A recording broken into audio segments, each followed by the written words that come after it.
know that was a huge priority this offseason. Is he doing all of the things to be that third cog and the third piece that you were hoping for? Yeah, I think you've seen him.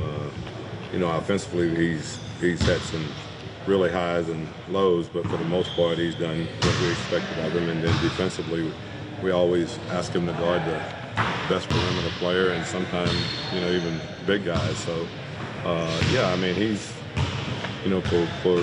for what we expected and what our expectations were, and what he's delivering, I think he's been fine. It's been a challenge to be that third guy, to know that's your role. I mean, you've seen guys like Kevin Love and others have, their role diminish, and they kind of took some time to grow into it. Have you noticed how he's responded? I think he's been fine with it, and the way our offense is put together. Anybody can have a big night, as you can see. We've had multiple guys score 30 points. I think 4 guys on our team have scored 30 points in a game. So, on any given night, he can be the leading scorer. And so I think it helps having Rondo out there and him being able to play off the ball, because I think that's really what he does great. He's a great cutter and does a lot of good things like that. So, but as far as our expectations of what he is going to be, we had him before, and he's exactly what we anticipated. What's it been like kind of seeing the offense grow and develop into what you wanted it to be with the ball movement and the shooting in the space? And what's it been like kind of seeing it develop? Well, it's been really good. I think that, having Finchy here has been really good, from the standpoint as far as spacing and big guys and things like that. I think our guys understand what we're trying to get done now, and, even with the high turnover rate that we have, our assists have really been up, and I think if you're having 30-point assist games, and really only Golden State, I think, has had more, then I think you're headed in the right direction. And what's it like as a coach? Throughout your career, you kind of developed a reputation as an offensive guy, and then going through last year where it was so many young guys kind of struggled on offense, and now you kind of see that growth this year. What's that kind of been like for you personally? It's just been, it's been really good. I just think that's, I'm from the, Mike D'Antoni school, that, you put your offense in situations to be successful and make yourself really tough to scout. I think we're a very difficult team to scout, and and we played great stretches in almost every game that we had. I was just talking to guys the other day. We played Golden State 3 times, and we've been up 15 in every single game. Now on the flip side of that, we weren't able to hold the lead, and that's the negative part of it. But I think you can see that we can move the basketball against good offensive teams. Good defensive teams, and we can play against good offensive teams. We went to Houston, and even short, we played our butts off, I thought there. But to me, the next step for us is that we got to learn to finish those games. And having that potential to put up 110, 115 every night, do you think that's what it takes to be successful in the league, especially in the West? There's so many explosive. I think it takes that to be successful in the league. I think being able to lock down and think you're going to hold somebody to 90 points is a little unrealistic, the way the league is going, and the spacing on the floor, and the plan of really the hybrid fours, or stretch fours, whatever you want to call them. I think offensively it's really opened up the game. So you've got to be able to defend. I still think it's very important, but you also got to be able to go get baskets when you need it. DeMarcus obviously brings so much positive, to the floor, especially on the offensive end. As far as the turnovers are concerned, though, what do you feel like has to resonate to you? Well, I think he tries to take on too much sometime at the top, and they've got defenses that are collapsing in, and those are the ones that he's just going to have to pick up and make easy passes. It's simple, and he understands that. I think sometimes you get caught up in the competitive moment of trying to, get us a basket when we really need it. So I don't look at that as a real negative. I think that's something that can easily be corrected, but I think it comes from a good place. So it's not as much the aggressive turnovers that could be just a charge or maybe a little bit out of control, but more the passes that just. Yeah, I think so. Yeah, I don't. Like I said, we don't like to turn the ball over, but when we're being aggressive doing it, you have to live with some of those. And if we're going to play at the pace that we're playing at, your turnovers are going to be a little higher than they normally would. Do you think the turnovers are the main reason behind some of these late game collapses this past few games? No, I don't think that's it. I think we've got to do a better job of executing, period. And I don't think it's one guy. I think it's, the entire team. And I got to put them in a position to, for them to be more successful. Like I said, I think it's everyone. We just got to do a better job in general of executing, having the plays that are necessary to execute. We got to get a little more offensive rebounding from that standpoint, and we got to be able to put the ball in the basket. Anthony said you guys have been working on some situational stuff like that. Is it just about execution at the end of games? Is that all it is, really? Well, I mean, you can execute, but you still got to make the shot. I mean, we've got to come up with baskets at the end, and on the defensive side, we've got to complete we got to complete the play by coming up with the rebound. When you have so many younger players in the league that just haven't had much success, and they're trying to be able to get over that hump, being able to learn how to close out those tight games, especially against greater competition, is that one of the biggest hurdles for this team, is being able to learn how to win in certain moments? I think that's true with all teams, that are trying to establish themselves and get over the hump and be a playoff team. I think, the toughest thing is that how do you close out game? And I think that's true on every level.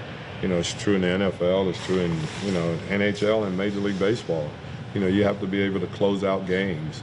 And that's why, in baseball, the closers get paid so much money because, that's what they do. And I think in the NBA, you got to be able to close out games because most of the games in this league is basically going to come down to 3 or 4 possessions, especially at the end of the game. And you got to be able to do that. How much does it help the bench to have Jameer kind of be the guy that can run that unit and you keep Rondo with the first unit?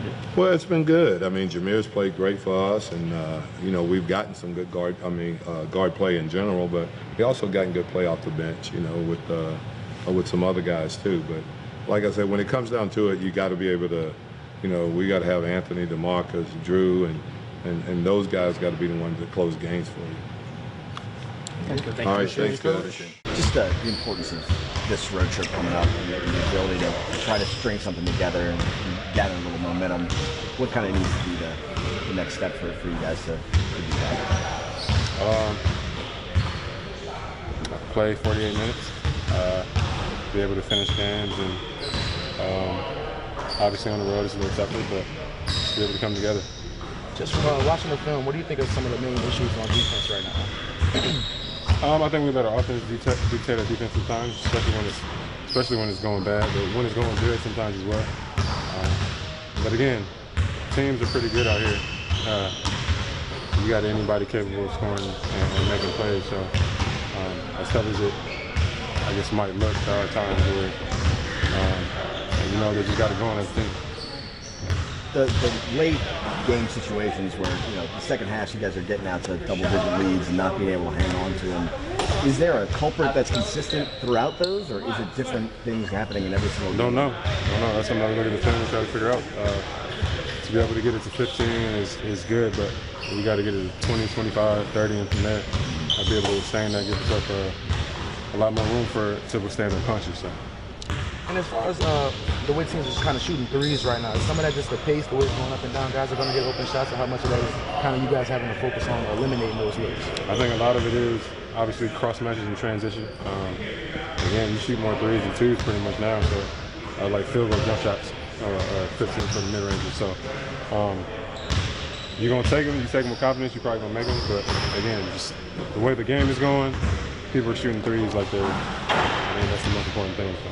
Jrue, you guys are 6-3 against the Eastern Conference this year, and 5 of your next 6 games are against them. Do you guys feel like this is an opportunity to move up in the standings at all? Yeah, I think we got to take every opportunity, take it one game at a time. Obviously, the next one is Washington, so a good team. We know John's been back a couple games and how they're playing, so we got to go down there and take their business. And even with the way you guys are kind of going back and forth, winning games, losing games, you're still sitting right there in the spot in the playoff race. Do you feel like you're in a position to kind of establish yourself and you can finally get things back on track? We want to do that. We wanted to do that, but we just got to take care of business. How do you keep more of a positive mindset when you have some of those double-digit leads and you let them go away, and I'm sure they're tough ones to swallow the next day. But we know it goes both ways. We've been down double digits as well, and we've come back and won probably most of the ones we were down double digits. So We know that being down double digits doesn't really mean anything right now, especially in the Western Conference. And you can come back and win a game, but for us, I think it's more so being up double digits and be able to complete that. How did you?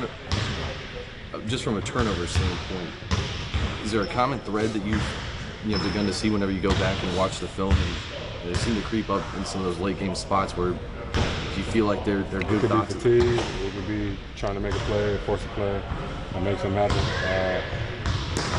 I feel like we're doing a reason. So, something that we can correct. How much fun has it been to play with this offense as it's been since Rondo's come back with the pace going up and down, you getting shots out? What's it been like for you? It's been real fun.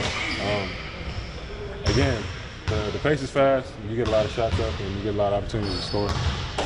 That being said, you have a lot of opportunities to play defense too. So obviously we got to come down here and do it differently. And is this kind of the way you expected the offense to look once Alvin came here? You came here with the offensive kind of reputation coming from Golden State and all those places before you. Is this kind of what you guys were hoping the offense would become once he came here? Yeah. Obviously the pace and seeing what he's done before, even in Phoenix. Just being able to score a lot of baskets and give ourselves a chance to win. Kind of touch on the difference in comfort level between last February, last March when DeMarcus first got here. How much has it changed with just knowing spots, all that kind of? I mean, is it literally just reps that's made a difference to get you more comfortable? Pretty much. I think that's all it is, really. Getting to know each other, just like you said, spots or characteristics, things that he likes, where he likes it. So just be able to do that and keep on doing that, I think it's been really good for us. How much has Coach Finch been able to help you guys kind of space the floor and just do some different things? Oh yeah, everything's about either the three, driving, and getting to the basket. So being able to penetrate and get into some defense, being able to kick out after that and have wide open shots, I think it really works for him. Playing with some bigs on the perimeter, I mean, has that kind of opened some driving lanes? That maybe a little bit, but again, they take 2 and 3 guys if they're on the perimeter or in the post. So. Thank you, Jrue. Thanks, AD. Thank you, Jrue.